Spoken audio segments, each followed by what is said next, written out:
Hi hello. ഇന്ന് നമ്മൾ ഉണ്ടാക്കാൻ പോകുന്നതൊരു പ്രത്യേകതരം സബ്ജിയാണ്, പാവയ്ക്ക കൊണ്ട്. എങ്ങനെയാണെന്ന് നോക്കാം നമുക്ക്. ആദ്യം ഒരു പാൻ വെച്ചിട്ട് ഒരു 2 സ്പൂണോളം എണ്ണ അതിലേക്ക് ഒഴിക്കുന്നു. അതിനുശേഷം അതിലേക്ക് യഥാക്രമം കടുക്, പെരിഞ്ചീരകം, ഉലുവ എന്നിവ ഇട്ട് കൊടുക്കുന്നു. ഒരു 1/2 സ്പൂണോളം കടുക്, അതോടൊപ്പം തന്നെ 1/2 സ്പൂണോളം ഉലുവ,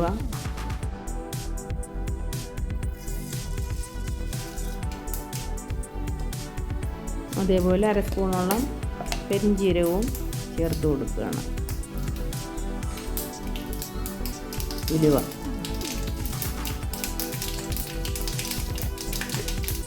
നിങ്ങളിതൊന്ന് ചെയ്ത് നോക്കണേ. ഒരു വ്യത്യസ്തമായ പാചകമാണെങ്കിലും നല്ല ടേസ്റ്റാണത്.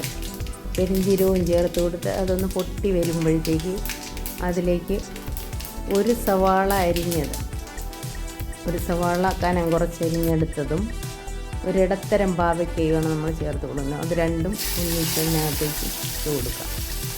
യഥാക്രമം ആദ്യം ഉള്ളിയിട്ട് അതിൻ്റെ പുറത്ത് പാവയ്ക്കയും കൂടിയിട്ട് ഒന്നിച്ച് തന്നെ ഒന്ന് വേവാൻ അനുവദിക്കുക.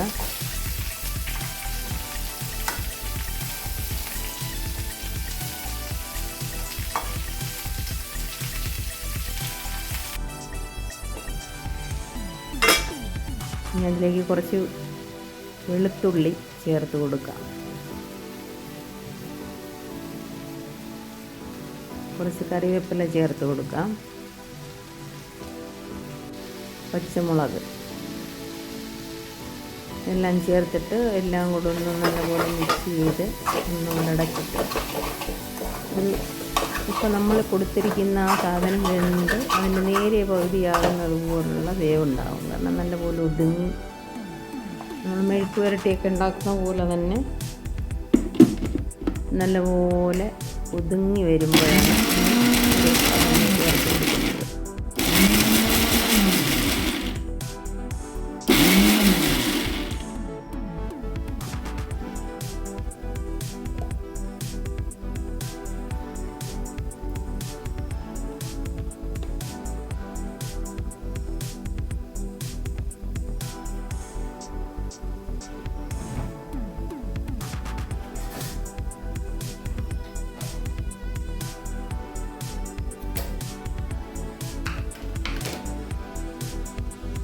കുറച്ച് തേങ്ങാപ്പീര എടുത്തിട്ട്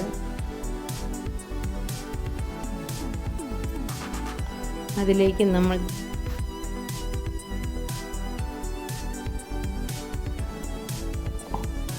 കൊഞ്ച് എണ്ണയിൽ വറുത്തത് ഒരു 2 സ്പൂണോളം നമ്മൾ അതിലേക്ക് ഇട്ട് കൊടുക്കും. ആ തേങ്ങയോടൊപ്പം ഒന്ന് ചമ്മന്തി അരയ്ക്കുന്ന രീതിയിൽ, ചമ്മന്തി പരുവത്തിലൊന്ന് ചതച്ചെടുക്കുക.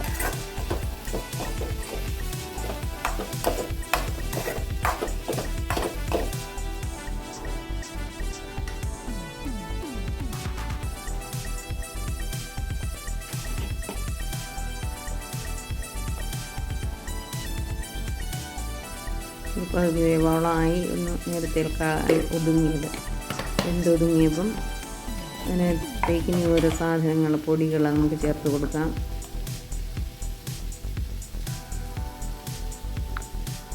അതിലേക്ക് യഥാക്രമം മഞ്ഞൾപ്പൊടി, ഒരു 1/4 സ്പൂണോളം മഞ്ഞൾപ്പൊടി, മല്ലിപ്പൊടി, ഒരു 1/2 സ്പൂണോളം മല്ലിപ്പൊടി, 1/2 സ്പൂൺ മുളക് പൊടി, ഇതെല്ലാം യഥാക്രമം ചേർത്ത് കൊടുത്തിട്ട് നമുക്കൊന്നുകൂടി അത് വഴറ്റി ഇച്ചിരി കൂടെ ഒന്ന് ഒതുങ്ങി വരുന്ന സമയത്ത് അതിലേക്ക് ഉപ്പ് ചേർത്ത് കൊടുക്കാം. ഉപ്പ് വളരെ കൂടരുത്, വളരെ കുറഞ്ഞതേ ചേർക്കാവൂ. വേണമെങ്കിൽ നമുക്ക് പിന്നെയും ചേർക്കാം. കൂടിയാൽ അത് കുറയ്ക്കാൻ വലിയ ബുദ്ധിമുട്ടായിരിക്കില്ല. അപ്പോൾ അതുകൊണ്ട് സൂക്ഷിച്ച് കുറച്ച് മാത്രം ചേർത്ത് കൊടുക്കുക. ആവശ്യമെങ്കിൽ പിന്നെയും ചേർക്കാം. എല്ലാം ഒന്നിച്ച് ഒരേപോലെ എല്ലായിടവും ആയി. അതിലേക്കിനി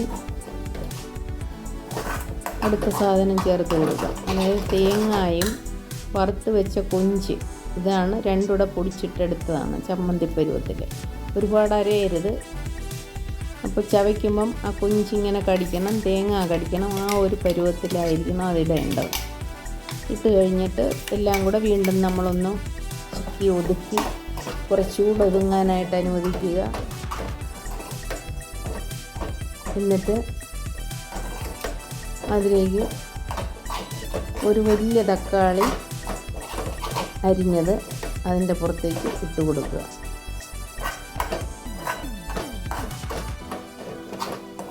പാവയ്ക്കയൊക്കെ കഴിക്കാൻ ബുദ്ധിമുട്ടുള്ളവർക്ക് ഇങ്ങനെയൊക്കെ ചെയ്ത് കൊടുത്താൽ നല്ലതാണ്. അതുപോലെ മീനില്ലെങ്കിൽ കൊഞ്ചൊക്കെ വറുത്ത് നമ്മൾ സൂക്ഷിക്കുകയാണെങ്കിൽ അതിൽ നിന്ന് 10 എണ്ണം ഇട്ട് കൊടുത്താൽ ഒരു കറിയാവും. മീനില്ലെങ്കിൽ അത് മീൻ കറി കൂട്ടുന്ന സംതൃപ്തിയോടെ കൂട്ടാൻ. പാവയ്ക്ക കൂട്ടാത്തവർക്കും കൂട്ടാനായിട്ട്, പാവയ്ക്ക നല്ല സാധനമല്ലേ.